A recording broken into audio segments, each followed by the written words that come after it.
siapa saja yang mengikuti perkuliahan untuk minggu ini untuk mata kuliah termodinamika.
Kemudian untuk tampilan di layar ya, di monitornya sudah keluar. Sudah, Pak. Sudah, Pak. Oke, jadi di minggu ini kita ketemu lagi membahas mata kuliah termodinamika yang akan menceritakan ada beberapa hal yang ingin dibahas, diceritakan di minggu ini.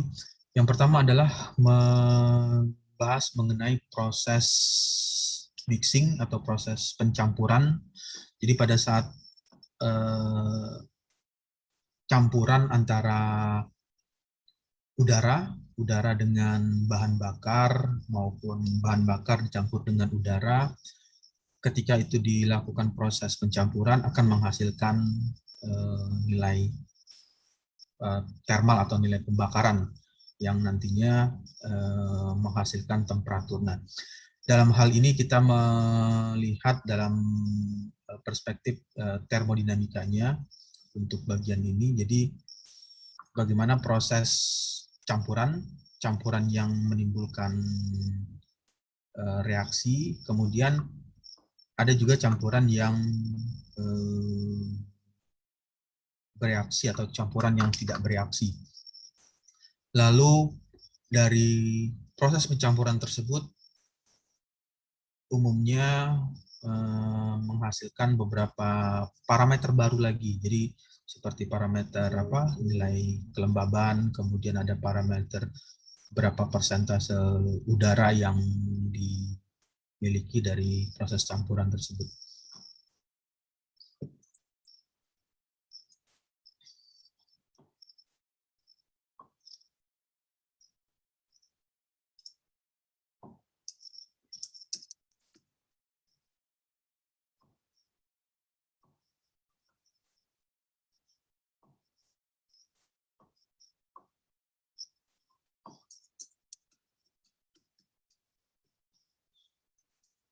Ya, ini di bagian ini menceritakan tentang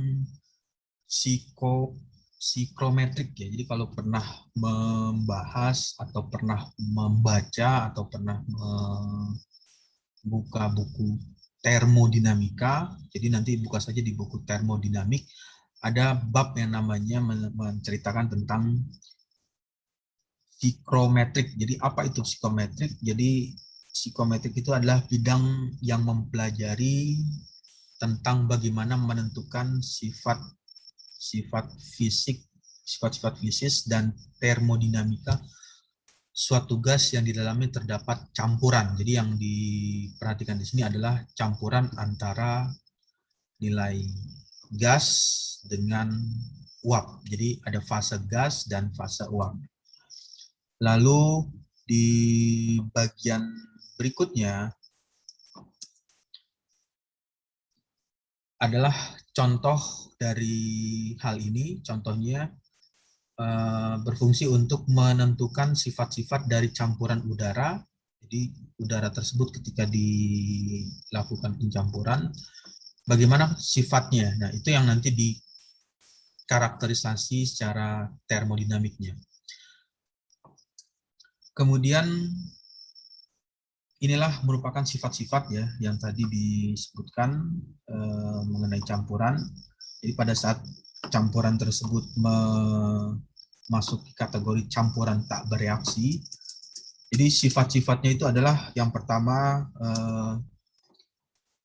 berapa nilai bulk temperatur atau nilai temperatur kering, kemudian ada temperatur basah, dew point, humidity ratio, relative humidity, enthalpy, kemudian volume spesifik.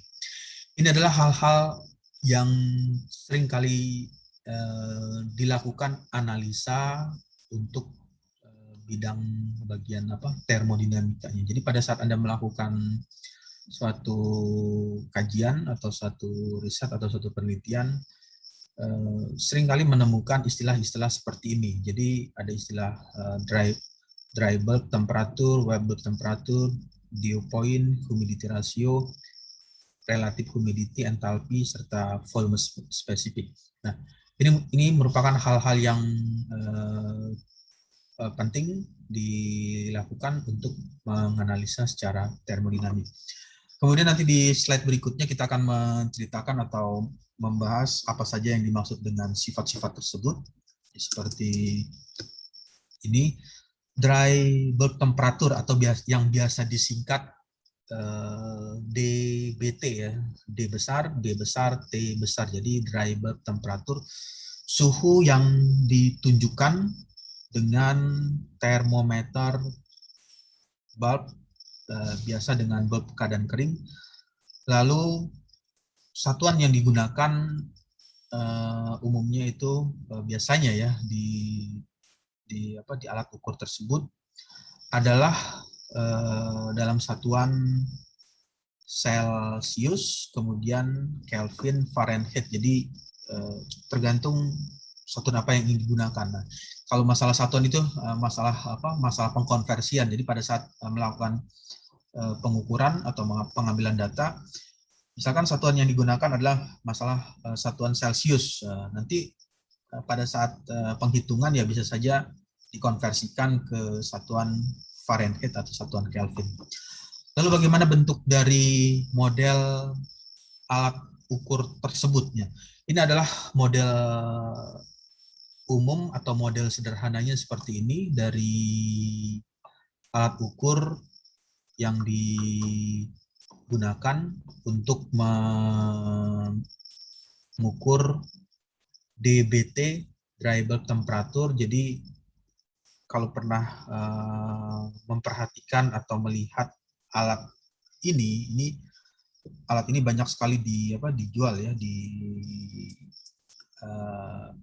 toko-toko engineering atau toko-toko peralatan teknik. Itu ya alat ukur temperatur, jadi alat untuk mengukur berapa nilai suhu atau temperatur yang terjadi di sekeliling. Jadi prinsip kerjanya seperti ini. Ini adalah alat ukurnya seperti ini. Jadi di bagian ini adalah sensor yang akan berfungsi untuk memberikan atau mempengaruhi nilai pengukuran. Untuk suaranya masih terdengar dengan jelas ya? Masih, Pak. Masih, Pak. Ya. Jelas, Pak. Oke, jadi ini adalah alat ukurnya. Alat ukurnya seperti ini. Di sini sensornya. Nanti di bagian ujung ini, misalkan ada temperatur dari sistem yang ingin dilakukan pengukuran. Kemudian di dalam termometer ya, disebutnya dengan termometer, liquid in-glass thermometer. Kemudian temperatur tersebut menimbulkan atau memberikan cairan atau yang biasa digunakan di situ adalah air raksa ya, air raksa. Nah, cairan tersebut sehingga dia melakukan penguapan. Nah, penguapan inilah yang nanti dikonversikan berapa nilai suhu yang dihasilkan oleh panas dari atau temperatur yang dari sistem yang diukur tersebut. Jadi nilai air raksa tersebut akan meningkat atau akan bertambah sesuai dengan besarnya panas yang dikeluarkan. Ini adalah alat ukur untuk DBT atau yang biasa yang disingkat dengan dry bulb temperature. Kemudian yang kedua adalah WBT, wet bulb temperature, yaitu suhu bola basah sesuai dengan namanya wet bulb. Suhu ini diukur dengan menggunakan termometer, yang bagian bawah termometer dilapisi dengan kain basah yang telah basah kemudian dialiri udara yang ingin diukur temperatur atau diukur suhunya. Prinsip kerjanya seperti ini, jadi agak berbeda ya. Kalau yang tadi alat ukur yang ini tampilannya seperti ini untuk DBT, lalu untuk WBT dry bulb temperature ya skematik dari alat ukur yang digunakan seperti ini bentuknya. Jadi di bagian ini kalau yang sisi sebelah kiri ini adalah DBT, lalu yang di bagian kanan WBT wet bulb temperature. Nah, ini adalah cara kerjanya seperti ini. Jadi di bagian sini di temperatur yang dipanaskan dialiri udara. Jadi di sini dituliskan sesuai dengan namanya wet bulb, suhu ini diukur dengan menggunakan termometer bagian bawah yang dilapisi dengan kain. Jadi di bagian ini ada semacam kain basah atau semacam kain. Lalu kain tersebut dialiri udara. Jadi kain tersebut dialiri udara. Nah, karena kain tersebut dialiri udara sehingga kain tersebut menjadi mengering ya. Nah, proses pengeringan inilah yang menimbulkan kenaikan suhu atau kenaikan temperatur sehingga bisa terbaca di bagian ini, di bagian sensornya, bagian mana yang temperatur yang besar atau temperatur yang tinggi yang menimbulkan proses pengeringan lebih cepat. Itu yang nanti dikonversikan berapa nilai temperatur yang dikeluarkan. Kemudian di selanjutnya dew point, yaitu suhu di mana udara telah mencapai saturasi jenuh. Jika udara tersebut mengalami pelepasan kalor sedikit saja, maka uap air dalam udara akan mengembun. Ini adalah cara kerja atau prinsip kerja dari alat ukur dew point. Jadi di bagian ini adalah ilustrasi ya, ilustrasi dari alat ukur dew point. Nanti coba saja searching di Google atau cari di Google, keywordnya adalah dew point, nanti akan tampil atau akan keluar berbagai macam penjelasan, atau cari di buku termodinamika. Jadi prinsip kerjanya seperti ini adalah kita sebut aja DP atau dew point. Dew point is an absolute measure of how much moisture is in the air. Jadi bagian ini adalah ilustrasinya.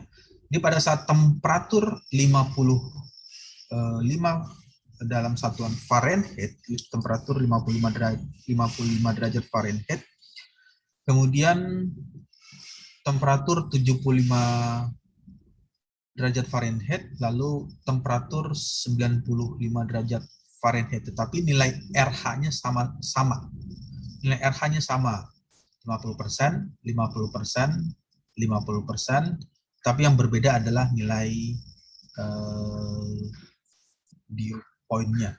Ada nilai 37%, 55%, dan 74%. Jadi Ilustrasinya seperti itu. Nanti alat ini nanti bisa dilihat ya,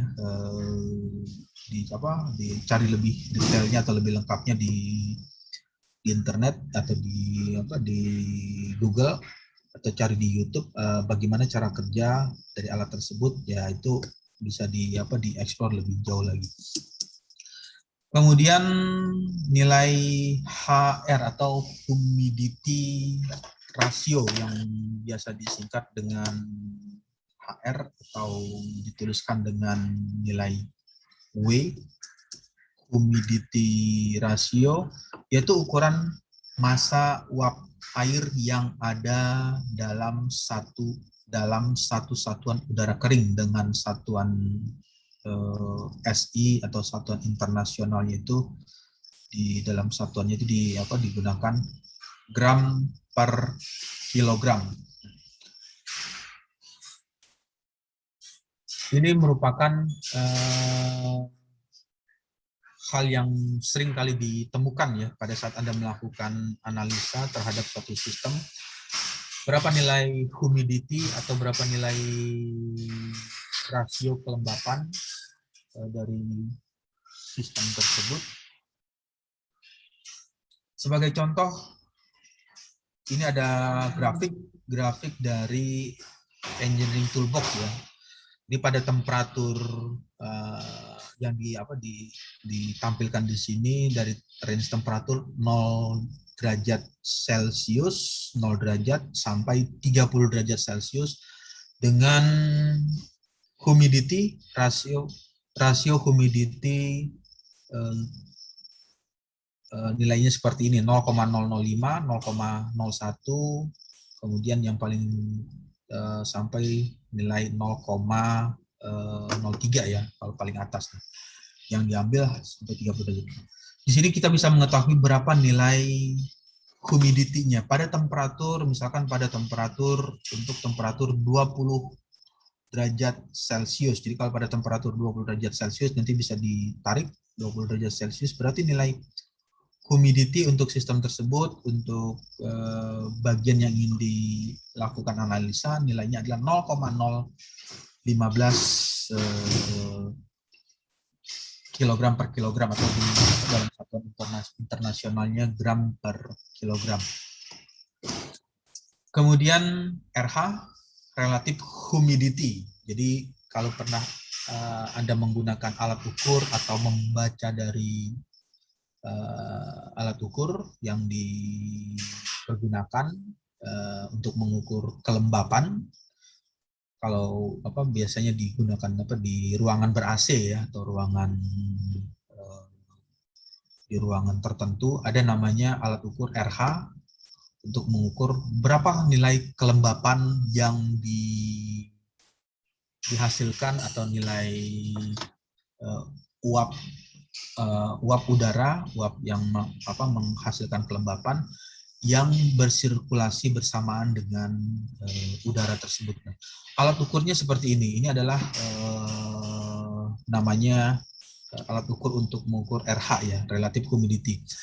Yang ditampilkan di sini adalah alat ukur secara analog ya, secara analog atau masih secara berupa angka. Analog itu artinya berupa jarum ya, jadi 10, 20, 30, 40, 50, 60, 70, 80, 90, dan 100. Tapi ada juga yang sudah yang sering digunakan adalah berupa digital, jadi berupa angka digit, misalnya 40,5. Jadi seperti jam digital, jadi 40,5% atau 50%. Fungsi dari alat ini untuk mengukur kelembapan. Jadi alat ini berfungsi untuk mengukur kelembapan. Jadi kegunaan dari bagian ini banyak sekali. Jadi kalau misalkan Anda melakukan pengkondisian udara atau menyimpan sesuatu, katakanlah misalnya menyimpan buah-buahan atau menyimpan sayur atau menyimpan bagian yang membutuhkan kelembapan tinggi, ini yang perlu dilakukan pengukuran berapa nilai kelembapan udara yang ada di dalam sistem tersebut atau kelembapan udara yang ada di dalam ruangan tersebut. Kemudian di bagian selanjutnya adalah volume spesifik yang biasa disingkat dengan V, notasinya seperti ini, volume spesifik. Volume spesifik ini artinya besarnya volume udara dalam satuan massa. Jadi besarnya volume udara dalam satuan massa.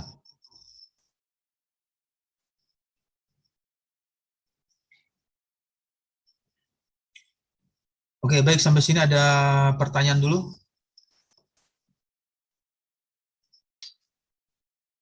Ya, oke, baik. Kalau tidak ada pertanyaan, saya akan lanjut lagi ke slide berikutnya untuk materinya. Jadi di bidang dalam ilmu termodinamika itu banyak sekali yang berhubungan dengan yang tadi, seperti melakukan pengukuran yang berhubungan dengan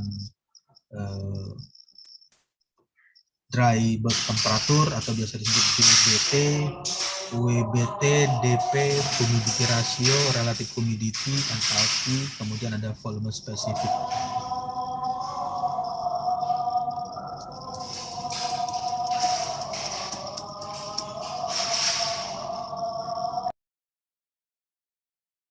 Ya, untuk sementara kita stop dulu ya untuk sekitar 3 menit atau sampai 4 menit, ada suara azan.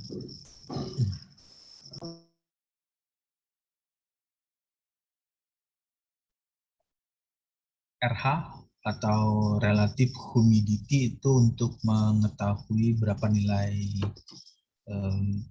kelembapan atau udara yang basah. Jadi bisa dibayangkan ya, sama seperti berada di daerah pegunungan dengan berada di daerah pinggir pantai, itu memiliki nilai kelembapan yang berbeda. Jadi kalau misalnya berada di tempat yang sejuk atau di tempat yang dingin, ya seperti di daerah gunung atau di daerah puncak, ya pasti menghasilkan nilai RH yang tinggi atau nilai kelembapan udara yang udara basah yang tinggi.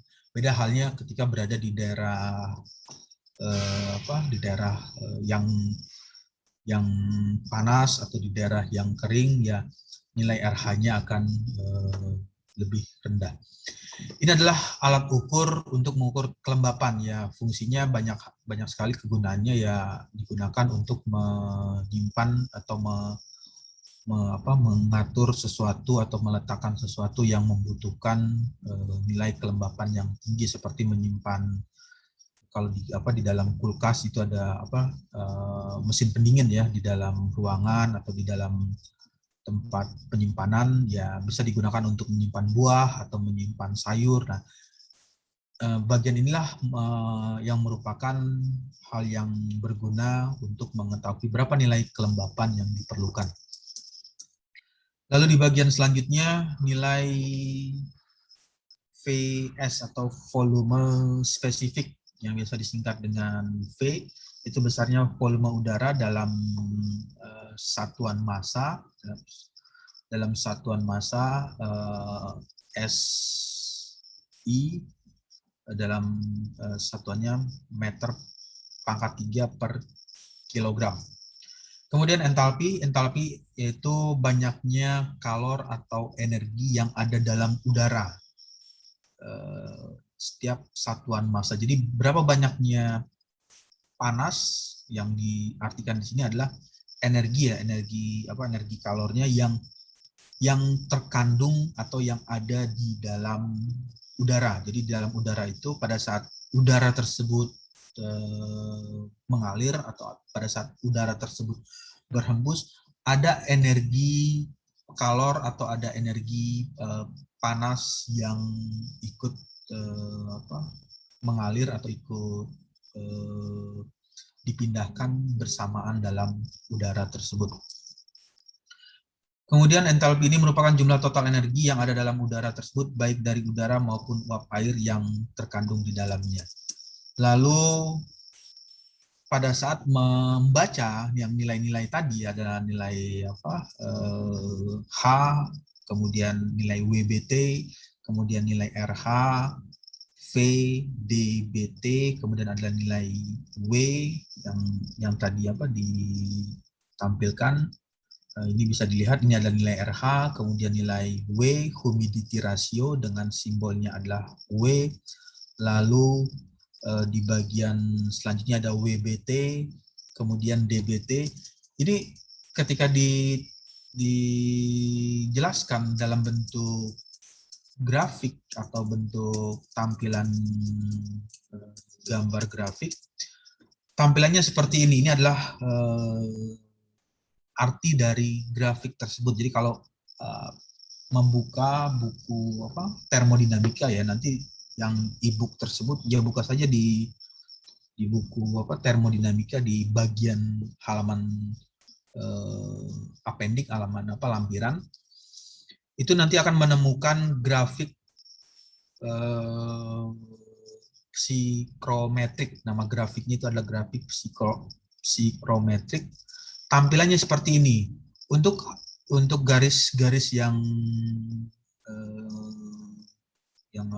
miring seperti ini, dia menjelaskan nilai H-nya.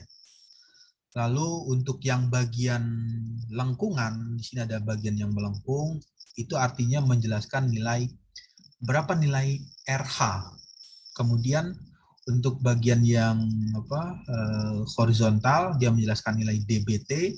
Lalu untuk bagian yang vertikal, dia menjelaskan nilai W. Kemudian untuk bagian yang garis miring, garis miring-miring seperti ini adalah menjelaskan nilai V. Nanti tampilan grafiknya seperti ini. Ini adalah titik pada psikometrik yang kalau ditampilkan secara penuh, kurvanya itu akan menampilkan arti bagian seperti ini, kurva psikometrik. Membacanya cukup mudah ya, baca saja, lihat saja tampilan artinya seperti ini. Untuk bagian yang vertikal berarti dia menjelaskan nilai DBT, kemudian untuk bagian yang horizontal dia menjelaskan nilai nilai W, lalu untuk yang miring, di sini ada miring ya, ini ada menjelaskan WBT. Ya, ini bisa dilihat di sini, ini ada bagian yang garis yang miring ya. Nah, ini ada garis-garis yang miring ini, dia menjelaskan arti tadi, arti dari nilai WBT-nya. Kemudian untuk yang tegak lurus atau yang ini adalah nilai DBT.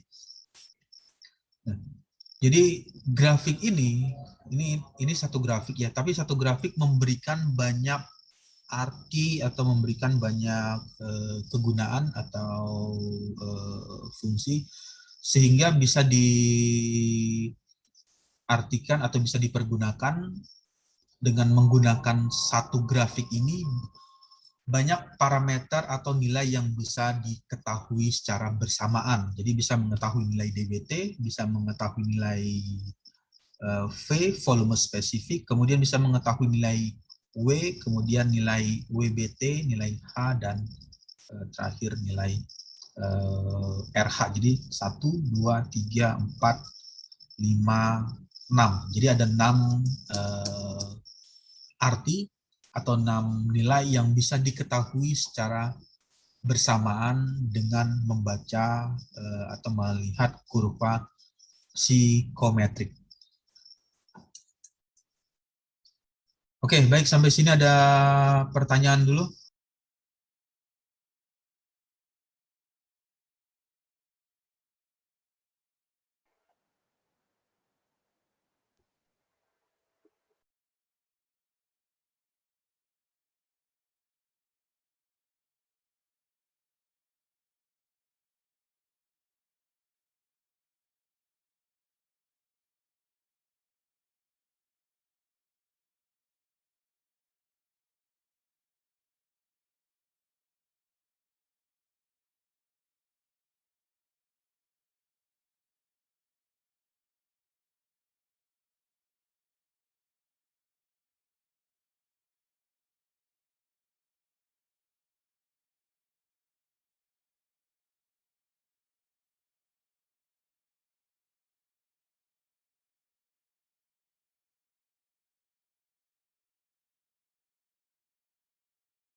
Ya, oke, baik.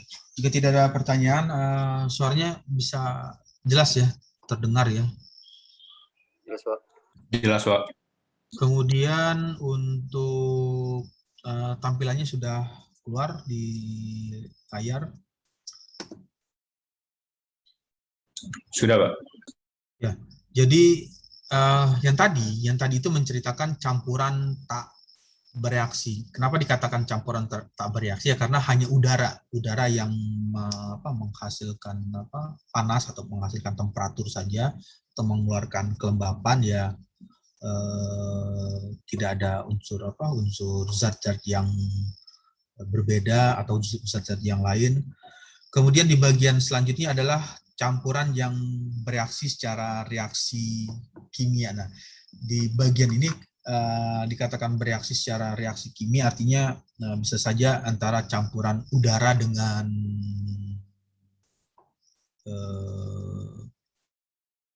bahan bakar atau udara dengan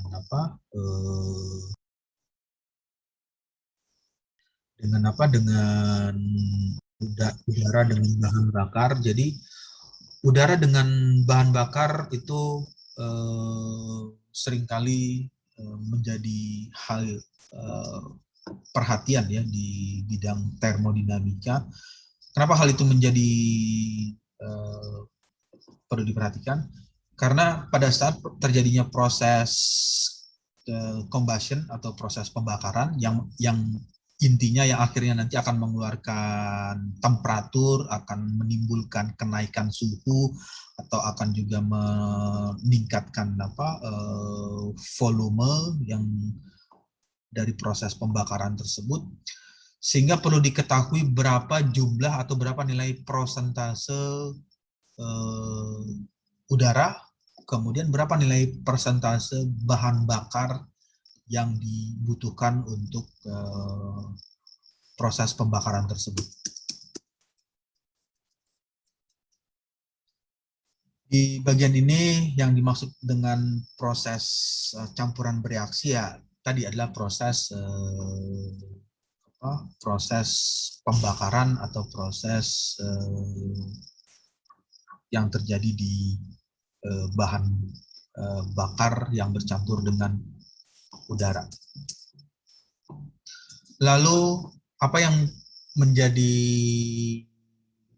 hal yang utama atau hal yang berfungsi dalam bagian ini bertujuan untuk mempelajari sistem. Jadi pada saat Anda melakukan analisa atau merancang suatu sistem tertentu, sistem yang dibuat tersebut yang melibatkan reaksi kimia. Kenapa dikatakan reaksi kimia? Karena pada saat proses pembakaran itu akan terjadi proses reaksi kimia. Jadi ketika bahan bakar yang sudah terbakar, dia akan mengalami proses reaksi kimia, bukan reaksi fisika, karena reaksi kimia ini hanya terjadi satu arah ya, one way. Jadi misalnya membakar kertas yang dibakar pada temperatur tinggi atau temperatur yang tertentu sehingga dia terbakar, lalu setelah terbakar berubah menjadi abu. Nah, yang jadi pertanyaan, apakah abu tersebut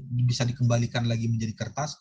Ternyata kertas tersebut abu tersebut tidak bisa kembali lagi menjadi kertasnya. Inilah yang dimaksud dengan reaksi kimia. Jadi reaksi kimia itu terjadi satu arah ya. Jadi kalau misalnya sudah terjadi ya dia hanya tidak bisa terjadi dengan proses yang kembali lagi ke asalnya. Beda halnya dengan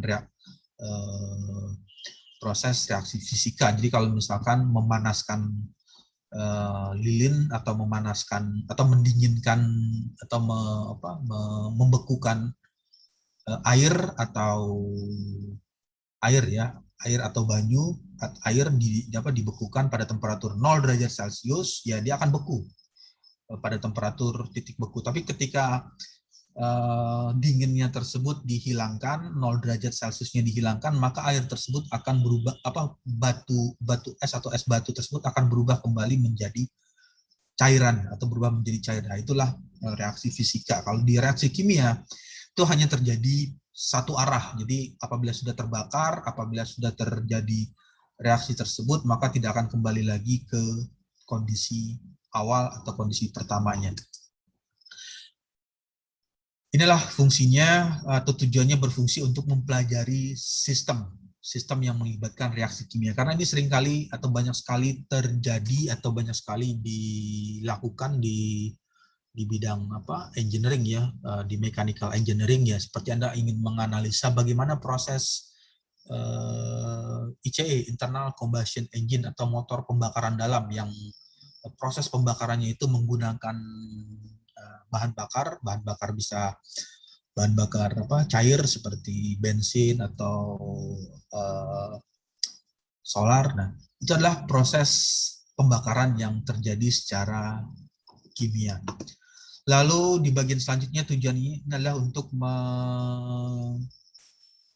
mengetahui karena pembakaran hidrokarbon terjadi di dalam umumnya kebanyakan alat-alat pembangkit daya. Jadi pembangkit saat ini yang sering kali terjadi, yang masih saat ini digunakan adalah pembangkit listrik ya. Pembangkit listrik menggunakan bahan bakarnya itu ada bahan bakar padat seperti memanfaatkan batu bara.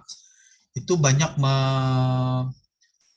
menggunakan proses pembakaran ada hidrokarbon yang terjadi di sistem tersebut. Lalu penekanan diberikan kepada proses pembakaran. Kemudian konsep yang dapat digunakan atau diterapkan yang berhubungan dengan dasar-dasar pembakaran, yang pertama adalah konservasi massa. Jadi massa yang masuk sama dengan massa yang keluar. Idealnya seperti itu. Jadi teorinya atau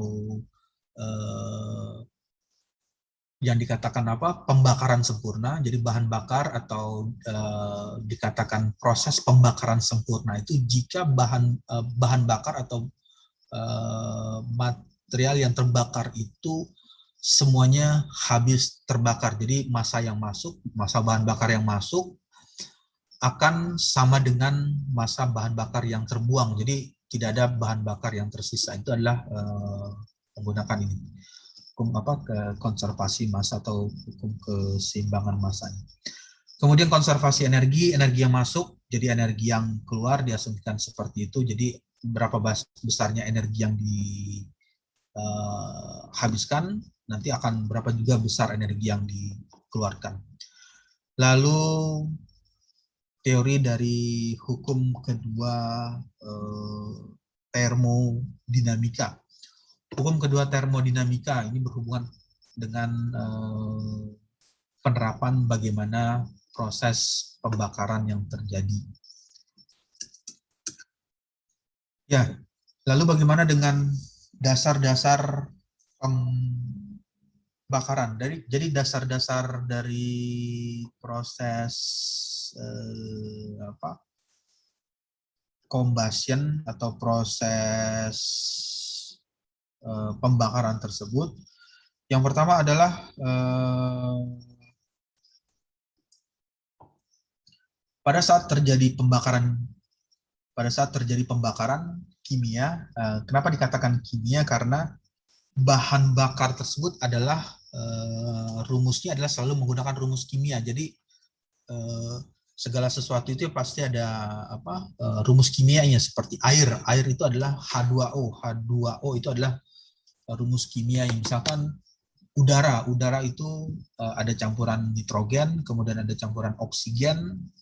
O-nya itu adalah oksigen, itu adalah O2, itu adalah rumus kimianya untuk yang melakukan oksidasi. Kemudian zat yang lain ada nitrogen, itu adalah rumus-rumus yang persamaan atau rumus kimia yang digunakan untuk melakukan proses pembakaran. Jadi pada saat itu terjadi pembakaran kimia, ikatan-ikatan di dalam molekul dari reaktan menjadi terputus. Lalu bagian yang lain, atom dan elektron tersusun ulang menjadi suatu produk. Kemudian di bagian ini dalam reaksi pembakaran elemen bahan bakar yang mudah terbakar mengalami oksidasi. Oksidasi ini terjadi karena adanya O2, karena adanya oksigen. Jadi oksigen itu berfungsi menimbulkan atau memberikan nilai oksidasi yang ditimbulkan oleh oksigen. Karena pada saat terjadinya proses pembakaran, apabila tidak ada oksigen, ya sederhananya tidak akan terjadi proses combustion atau tidak terjadinya proses pembakaran. Ya, mudahnya atau ilustrasi mudahnya ya coba saja nanti melakukan percobaan atau melakukan eksperimen. Ya, Anda menyalakan lilin atau menyalakan lilin, kemudian lilin tersebut dinyalakan menggunakan korek api, lalu coba lilin tersebut ditutup dengan gelas warna bening atau warna transparan. Kemudian lalu amati atau perhatikan apakah nyala lilin tersebut akan tetap menyala ketika ditutup dengan menggunakan gelas kaca. Nah, karena prosesnya itu mengalami oksidasi, artinya dia membutuhkan oksigen untuk melakukan proses pembakaran, sehingga pada saat gelas tersebut ditutup, lilin tersebut ditutup, maka proses pembakaran tersebut atau proses menyalakan lilin tersebut tidak bisa berlangsung secara kontinu, sehingga nyala api tersebut akan padamnya. Inilah yang menjadi perhatian atau menjadi bagian hal yang diperhatikan ketika melakukan proses pembakaran. Jadi yang diperhatikan adalah berapa persentase campuran udara, berapa nilai persentase campuran bahan bakar sehingga bisa menghasilkan pembakaran yang sempurna. Dikatakan pembakaran sempurna jika bahan bakar tersebut habis terbakar, jadi tidak ada yang terbuang. Itulah yang dimaksud dengan pembakaran sempurna.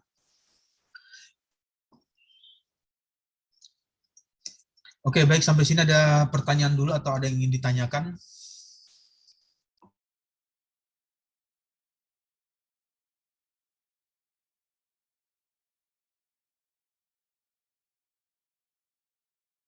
Ya, oke, baik.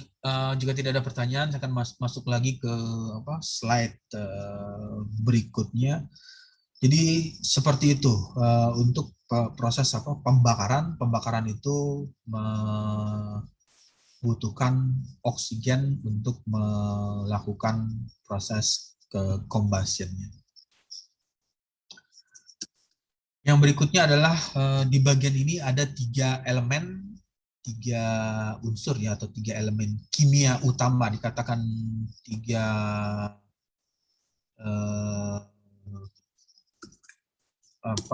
elemen kimia utama.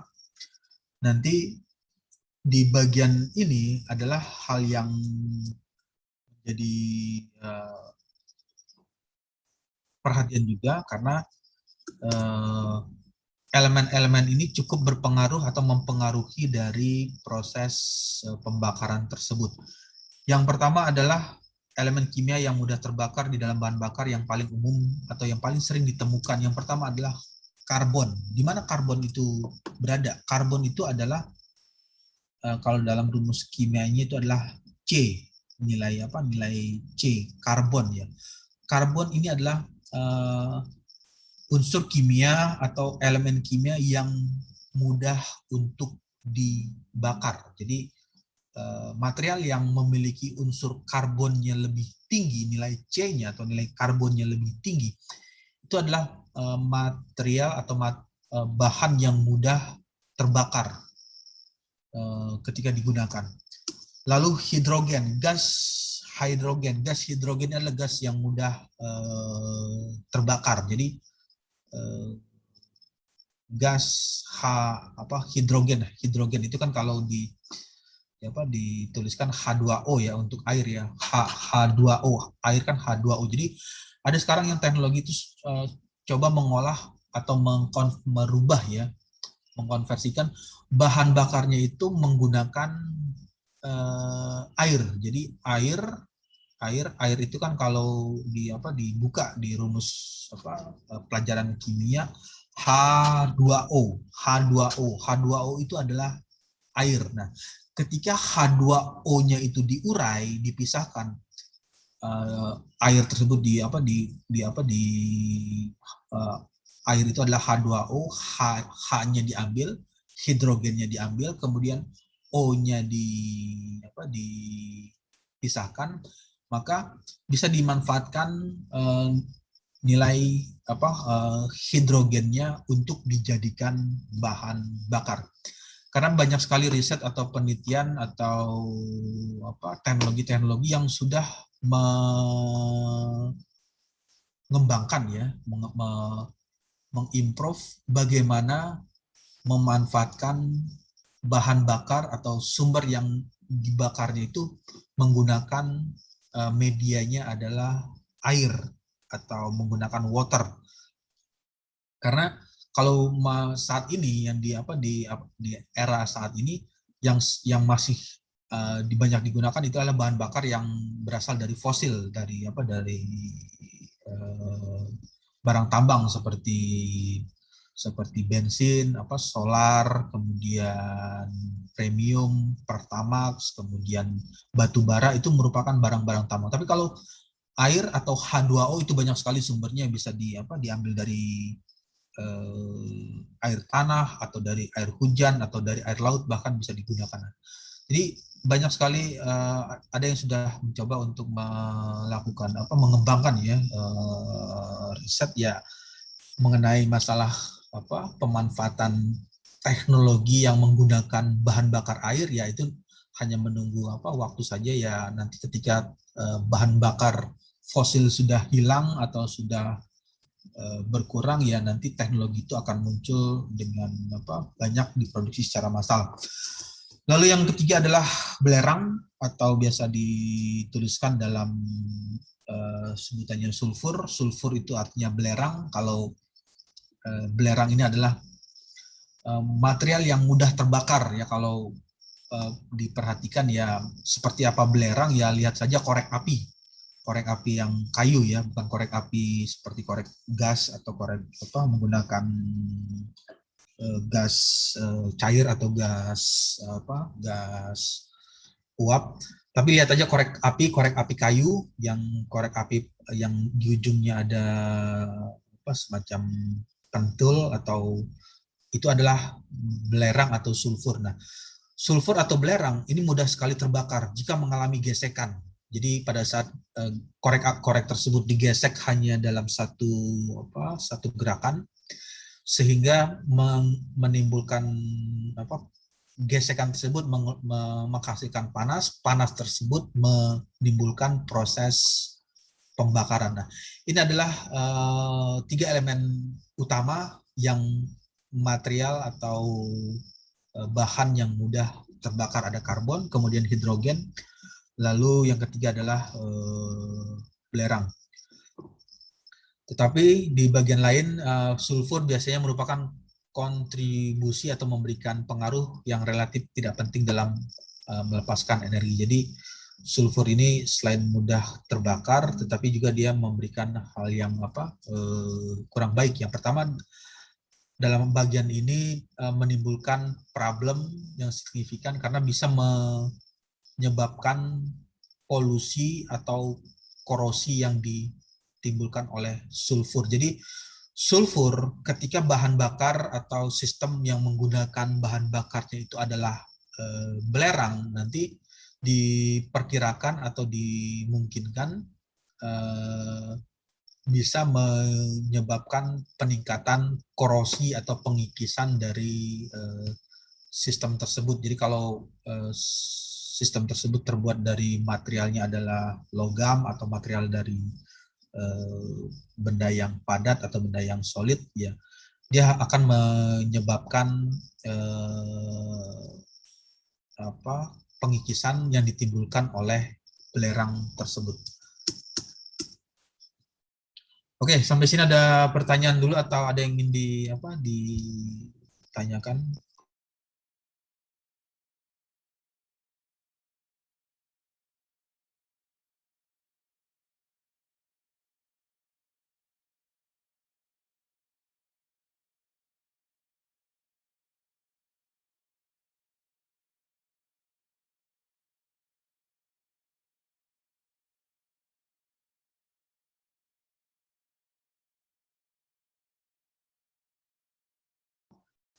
Ya, untuk tampilannya sudah keluar ya di layar. Untuk suaranya jelas ya, jelas terdengar ya. Jelas, Pak. Ya, jadi seperti itu elemen atau unsur kimia yang umumnya mudah sekali terbakar ketika digunakan untuk proses pembakaran. Ada karbon, hidrogen, kemudian ada belerang.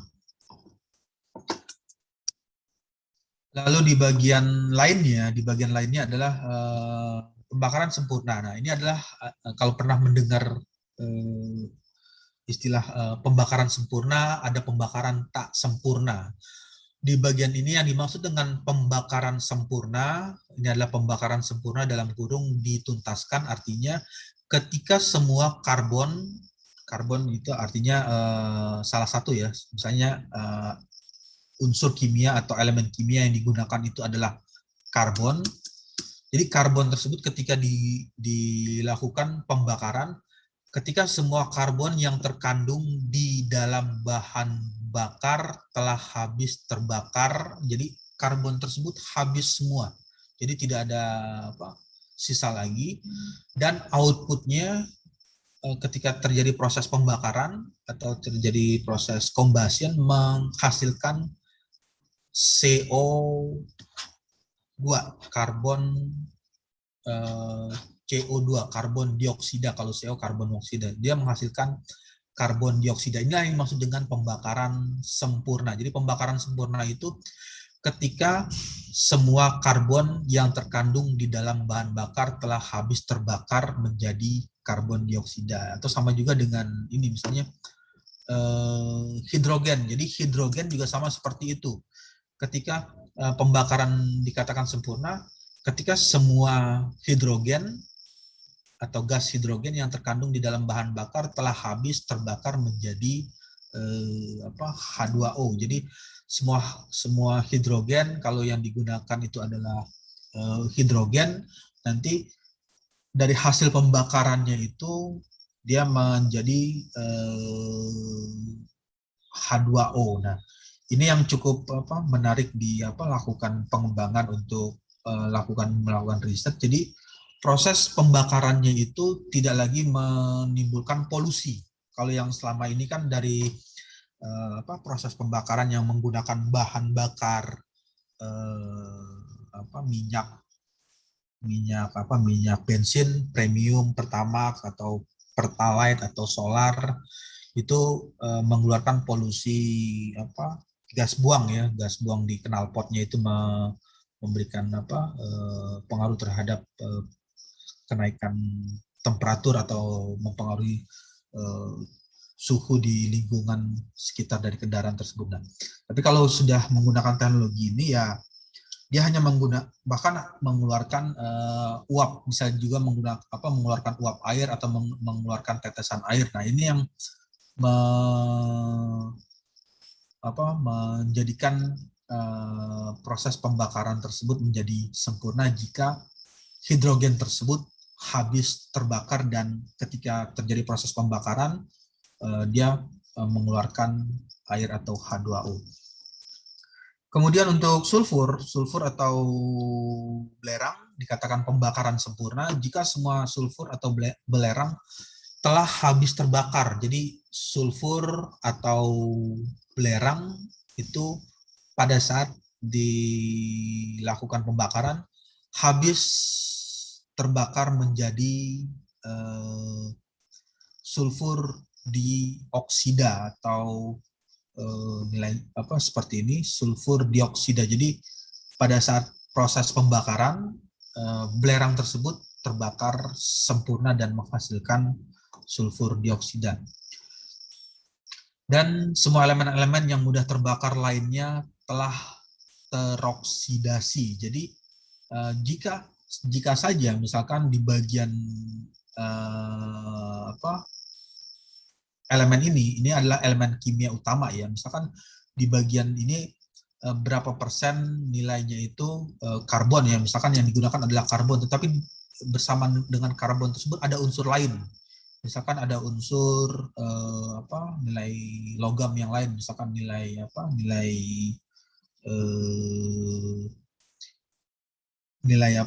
material yang lain, tetapi material tersebut juga ikut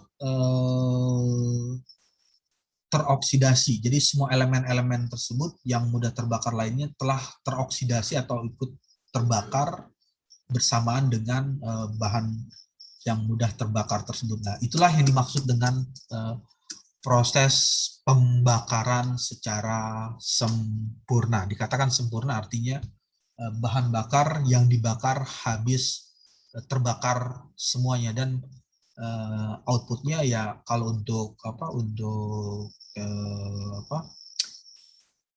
untuk karbon dia menghasilkan karbon dioksida, kemudian untuk hidrogen dia menjadikan H2O, kemudian untuk belerang dia mengeluarkan atau menjadi sulfur dioksida.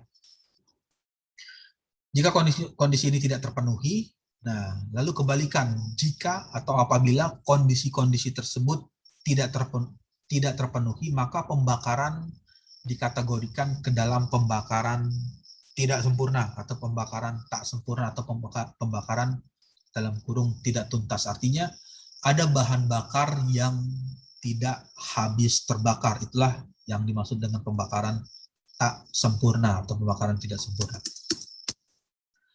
Lalu selanjutnya adalah contoh pembakaran sempurna, pembakaran tuntas. Misalkan ini sebagai contoh ya, contohnya antara hidrogen dan oksigen, karena unsur kimianya adalah hidrogen. Kemudian untuk yang melakukan pengoksidasian adalah menggunakan oksigen. Jadi hidrogen dengan oksigen. Secara stoikiometri ya rumusnya seperti ini. Ini adalah 1H2 plus setengah O2 menjadi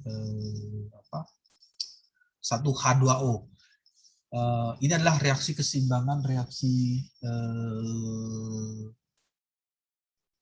kimianya. Dikatakan seimbang. Kenapa dikatakan seimbang? Antara sisi kiri, ini adalah sisi kiri, dan sisi kanan dikatakan sama. Nah, lalu tanda panah, ini adalah tanda panah ya, dilihat di sini.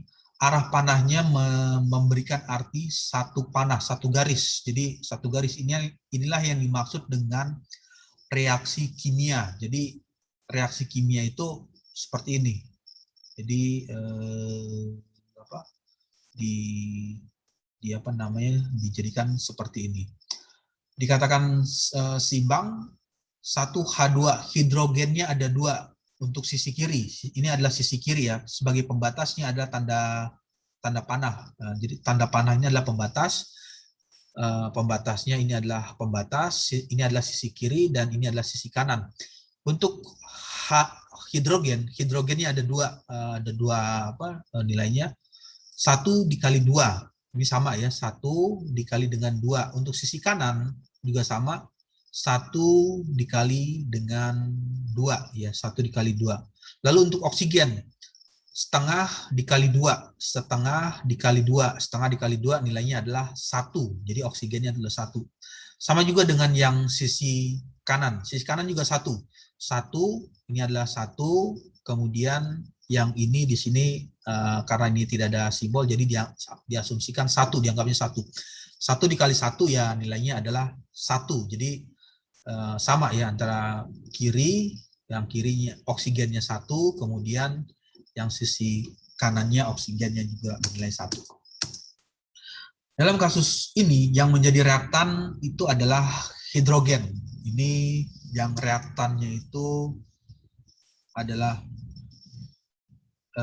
hidrogen dan oksigen. Dalam kasus ini yang menjadi reaktan, yang bereaksi maksudnya, yang reaktan itu reaksi adalah hidrogen dan oksigen. Hidrogen dan oksigen itu bisa melakukan atau bereaksi yang disebut dengan reaktan dan menghasilkan nilainya 1H2O. Hidrogen adalah bahan bakar dan oksigen adalah pengoksidasi. Artinya ketika nilai oksigennya ini tidak ada atau oksigennya itu dihilangkan, maka hidrogen ini tidak akan bisa terbakar. Jadi itu yang perlu yang diperhatikan. Jadi proses pembakaran itu akan terjadi jika ada oksigen. Yang perlu diingat.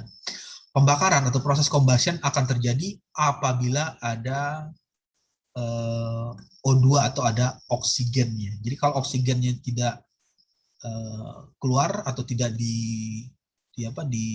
diberikan, maka tidak akan terjadi proses pembakaran ya, walaupun bahan bakarnya ada, hidrogennya ada, tapi oksigennya tidak ada, maka tidak akan terjadi proses pembakaran. Nah, inilah yang dipergunakan untuk alat pemadam ya. Kalau memperhatikan atau pernah melihat APAR atau alat pemadam api ringan yang biasa ditempel di gedung atau di tempat perkantoran atau di gedung-gedung bertingkat, itu di pojok-pojok seringkali ditempelkan alat pemadam api ringan APAR yang berbentuk tabung. Nah, tabung ini fungsinya ketika ada terjadinya proses kebakaran atau terjadinya kebakaran di satu tempat atau di satu ruangan, ketika terjadi pembakaran maka disemprotkan alat pemadam api ringan tersebut. Dia fungsinya adalah melakukan blocking atau menutup nilai oksigen atau menutup udara yang mengalir yang mengandung oksigen itu untuk tidak masuk ke dalam objek atau benda yang terbakar. Jadi yang di blocking itu adalah menutup oksigen, sehingga oksigennya tidak bisa masuk ke dalam benda yang terbakar, maka secara otomatis maka api atau nyala api tersebut akan padam dengan sendirinya. Itulah yang digunakan atau prinsip kerja dari alat pemadam kebakaran tersebut. Karena dengan mengetahui karakterisasi dari pembakaran membutuhkan oksigen, ya bagaimana cara melakukan pemblockingan atau penutupan terhadap oksigen yang terkandung di udara supaya tidak masuk ke dalam ruang atau bagian yang terbakar tersebut. Lalu air adalah salah satu contoh dari produk tersebut, dari reaksi ini. Kemudian koefisien numerik, yang dimaksud dengan koefisien numerik ini adalah nilai-nilainya seperti nilai 1, setengah, 1 itu adalah koefisien numerik. Jadi koefisien numerik ini adalah nilai 1, setengah, 1 itu adalah nilai koefisien numerik di dalam persamaan yang terletak di depan simbol kimia. Nah, ini kalau simbol kimia untuk hidrogen ya ini H2O, oksigen ya ini O2, ini adalah simbol kimia. Untuk memberikan jumlah elemen kimia yang sama pada kedua sisi persamaan, nah ini kurang N ya, persamaan, tinggal ditambah N. Persamaan tersebut disebut sebagai koefisien stoikiometrik. Jadi itulah fungsi dari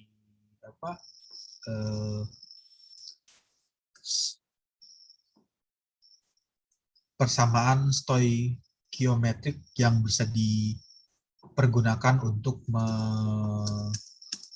mengetahui bagaimana proses terjadinya pembakaran. Sebagai contohnya adalah menggunakan hidrogen. Lalu ya ini dasar pembakaran. Untuk teori-teori seperti ini nanti ya tinggal membaca ya, karena materi PPT atau PowerPoint itu hanya menjelaskan secara umum atau singkat atau secara general. Nanti secara lebih lengkapnya atau lebih banyaknya lagi itu ada di buku termodinamika, di e-book ya, atau di buku termodinamika Moran ya, buku e-booknya, atau juga bisa cari di toko di Gramedia atau di buku secara online, .co.id, Google Books. Nanti ya ketik saja tentang bab tentang pembakaran. Nah, di situ nanti akan keluar banyak penjelasan yang membahas teori mengenai proses pembakaran. Oke, sampai sini ada pertanyaan?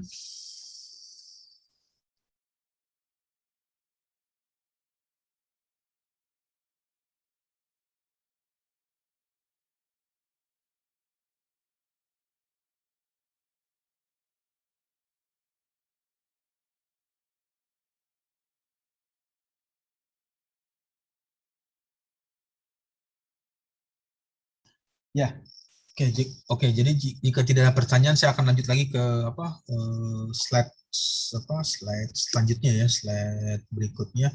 Nah, jadi yang perlu diperhatikan adalah pada saat terjadinya proses pembakaran, stoikiometri itu adalah keseimbangan antara reaksi atau unsur kimia yang terbakar antara sisi kiri dengan sisi kanan itu sama ya. Jadi antara ini ada sisi kiri dan sisi kanan dengan nilainya sama. Jadi kalau diterjemahkan lebih panjang lagi, ini untuk hidrogennya itu dalam satuan 1 kilomol H2 ditambah setengah kilomol O2 akan menghasilkan 1 kilomol H2O. Dalam satuan British atau satuan Inggrisnya sama saja seperti ini, cuman berbeda satuan. Kalau ini adalah satuan secara internasionalnya atau SI, dan ini adalah satuan Inggris atau satuan Britishnya. Lalu apa definisi dari bahan bakar? Jadi secara mudahnya atau secara singkatnya, bahan bakar itu adalah zat yang mudah terbakar. Jadi zat yang mudah terbakar itu dikategorikan ke dalam bahan bakar. Jadi zat yang mudah terbakar dikelompokkan atau diartikan sebagai bahan bakar. Tapi kalau misalnya zat tersebut sulit atau tidak bisa terbakar, ya dia tidak bisa masuk ke dalam bahan bakar. Contohnya ya banyak sekali zat apa yang tidak terbakar ya, misalnya kaca bening ya, atau kaca itu kaca kan susah untuk terbakar, atau misalkan pasir pantai itu tidak bisa juga dikategorikan sebagai bahan bakar karena tidak mudah untuk dibakar. Jadi dikatakan bahan bakar ya singkatnya adalah zat yang mudah untuk dibakar atau mudah terbakar. Kemudian bahan bakar hidrokarbon dapat memiliki bentuknya itu bisa berupa cairan. Jadi ya hidrokarbon itu kalau cairan ya seperti bensin, solar, premium, pertamax itu adalah bahan bakar cair. Nah, karena berbentuk cairan dikatakan BBM atau bahan bakar minyak. Lalu ada bahan bakar gas atau berbentuk gas ya seperti LPG, liquid petroleum gas, atau yang biasa digunakan untuk kompor gas. Itu adalah klasifikasi dari bahan bakar gas yang di dalamnya itu mengandung atau memiliki nilai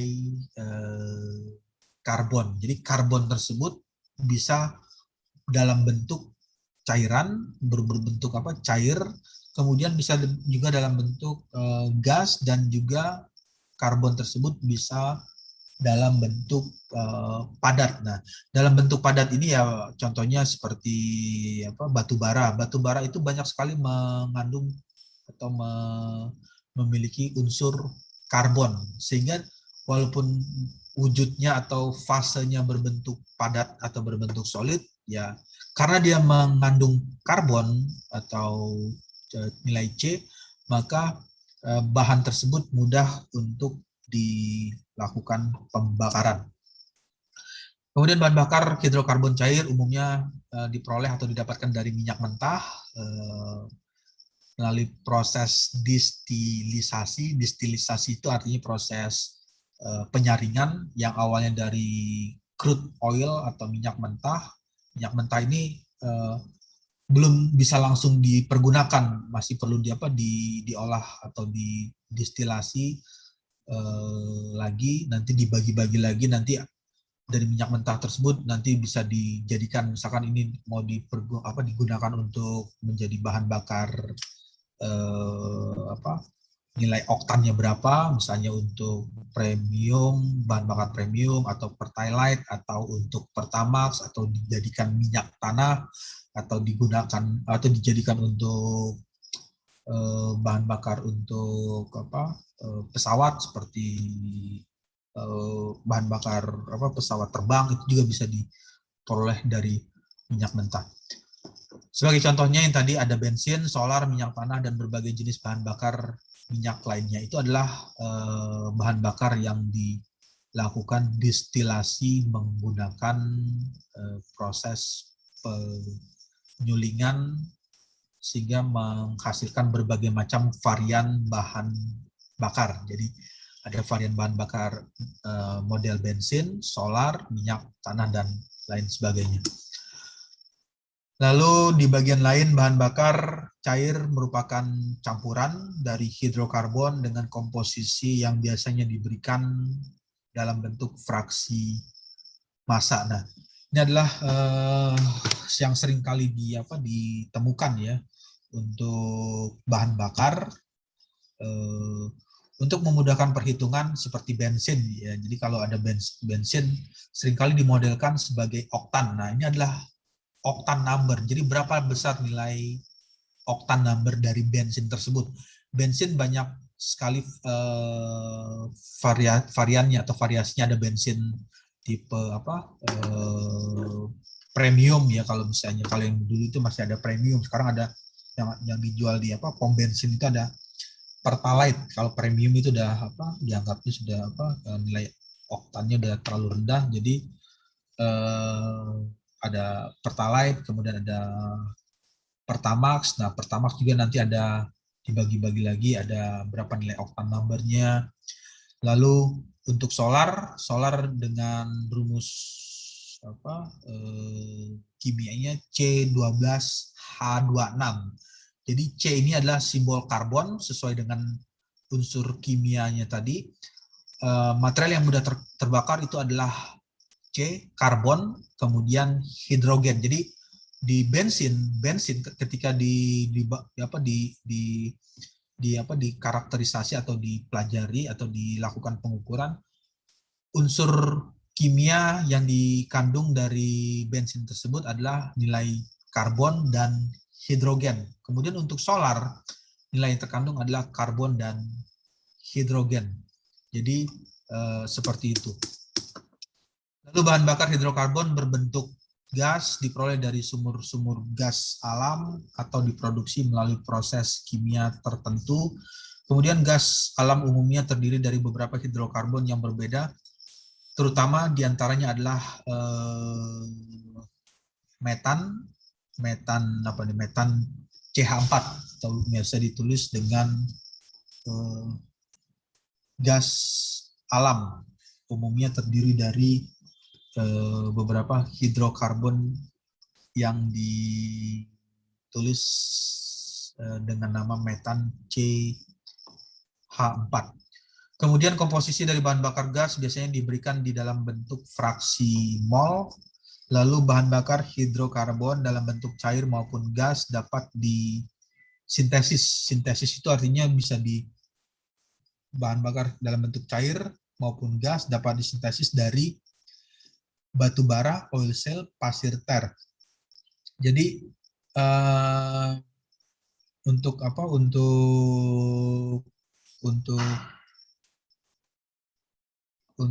melakukan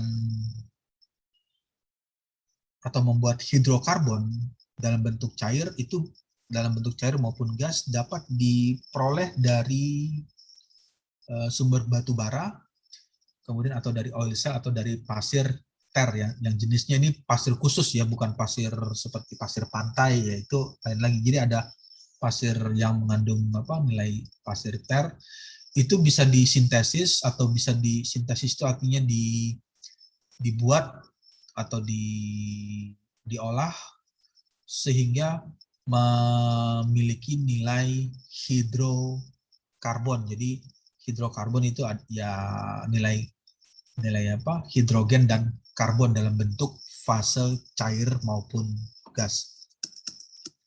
Lalu batu bara merupakan bahan bakar padat yang umumnya sudah dikenal, komposisi cukup bervariasi tergantung dari lokasi penambangan. Jadi batu bara ini banyak sekali varian ya. Ada berapa? Ada 4 ya. Jadi ada batu bara yang tipe 1, tipe 2, tipe 3 dan tipe 4.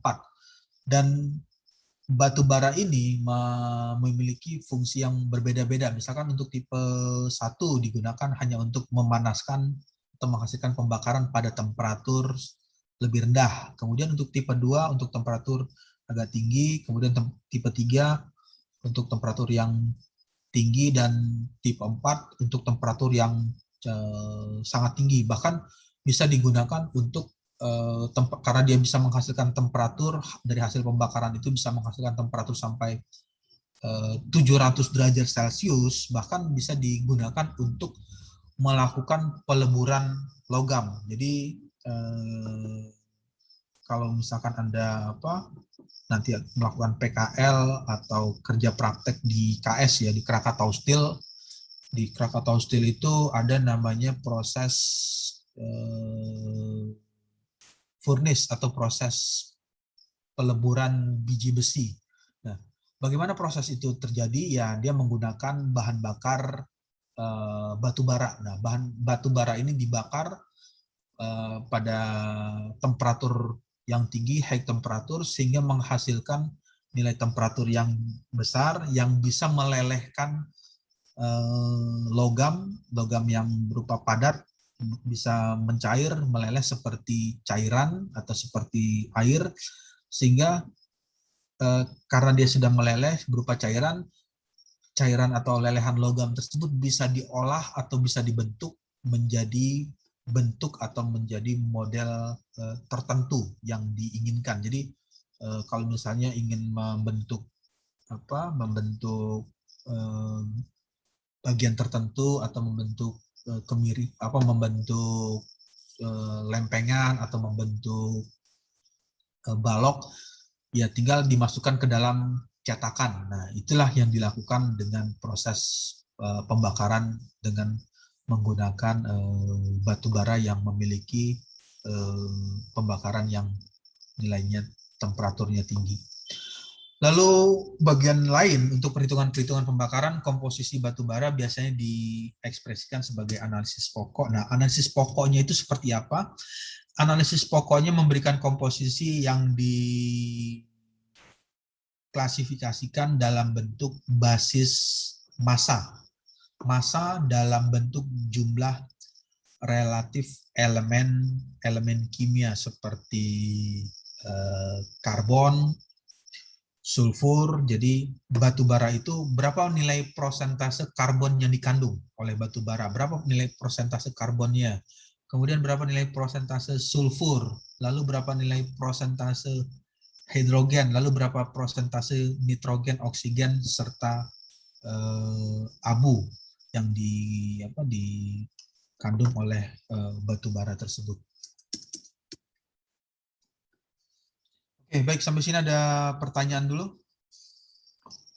Baik Pak, mohon maaf saya izin bertanya Pak. Iya.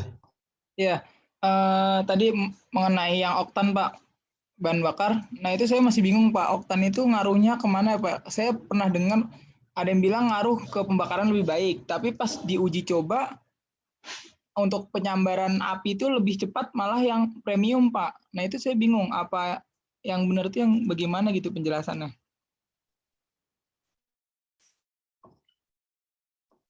Iya, mengenai apa? Oktan ya tadi ya. Iya Pak, benar Pak.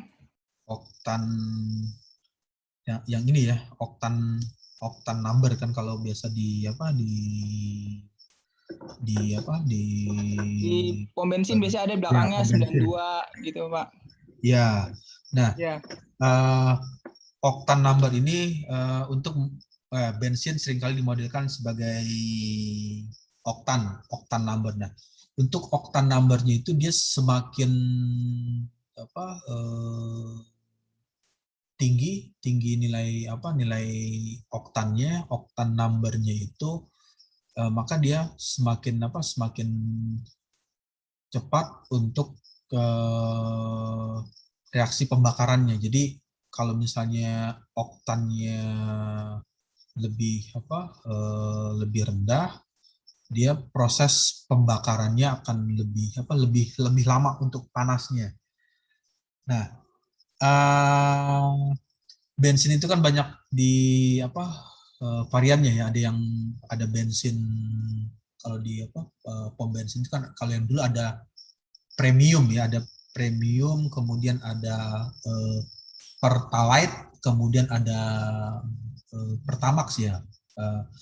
Premium, Pertalite, Pertamax itu masih kelompok ke dalam bensin, jadi masih dalam kategori bensin.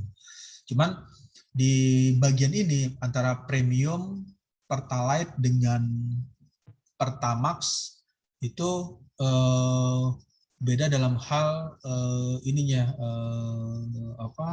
reaksi pembakaran, output pembakaran. Nanti untuk yang premium biasanya digunakan untuk proses pembakarannya agak lebih lama, tetapi panas yang dihasilkan lebih rendah. Tapi kalau untuk yang dia semakin tinggi oktannya, tinggi nilai oktannya itu, proses pembakarannya itu dia menghasilkan nilai yang lebih temperaturnya lebih tinggi, lebih cepat panasnya.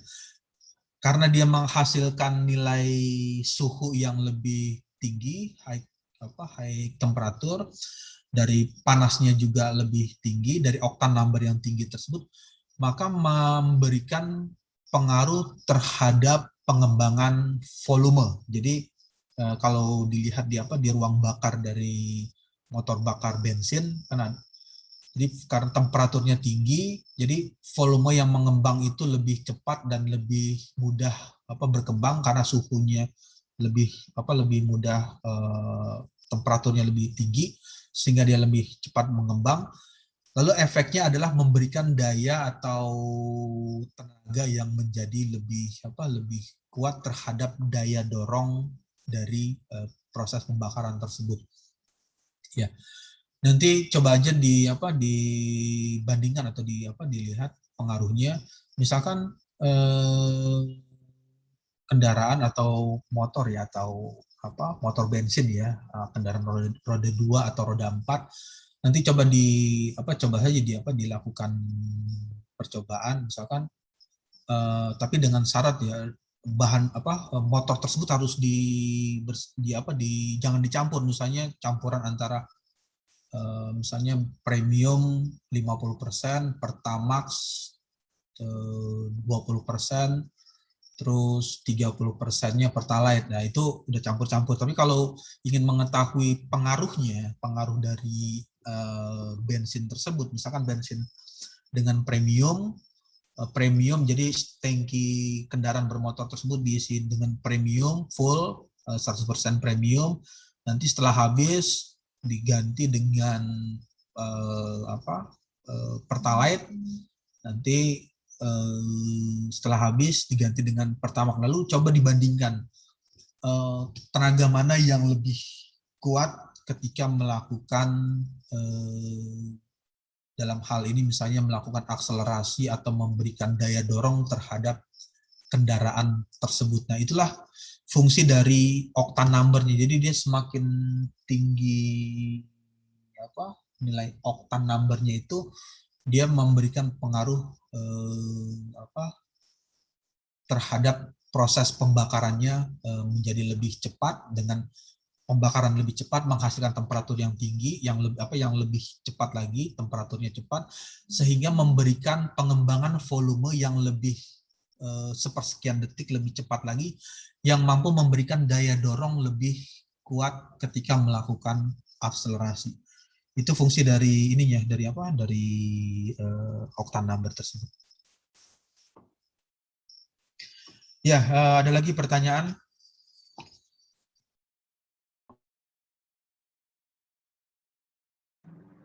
Mohon maaf Pak, izin bertanya. Ya. Kaitannya dengan tadi Pak, pertanyaan yang kata Bapak, setelah isi premium diganti dengan Pertalite, terus diganti dengan Pertamax, itu ada efeknya nggak sih Pak? Ketika kita ngisi premium, terus pas habis, kan masih ada sisa-sisa bensin premiumnya, terus kita isi Pertalite gitu. Ada nggak sih Pak efek pergantian bahan bakar gitu? Itu aja Pak. Ya, secara ini ya, kalau secara sederhananya jelas ada efek antara tiap perubahan konsumsi bahan bakar yang dipergunakan itu jelas ada efek dalam hal misalkan efek terhadap sistem tersebut, efek terhadap kinerja dari motor tersebut dan lain sebagainya. Yang perlu diperhatikan adalah ketika menggunakan atau membeli alat atau membeli kendaraan tersebut, yang perlu diperhatikan, lihat fabrikasi dari kendaraan tersebut. Fabrikasi dari kendaraan tersebut seperti apa? Nah, nanti kan biasanya kalau misalnya membeli kendaraan sepeda motor ya, atau membeli kendaraan roda 2 atau roda 4, misalnya roda 2, itu lihat fabrikasinya, misalkan motornya itu mereknya Honda atau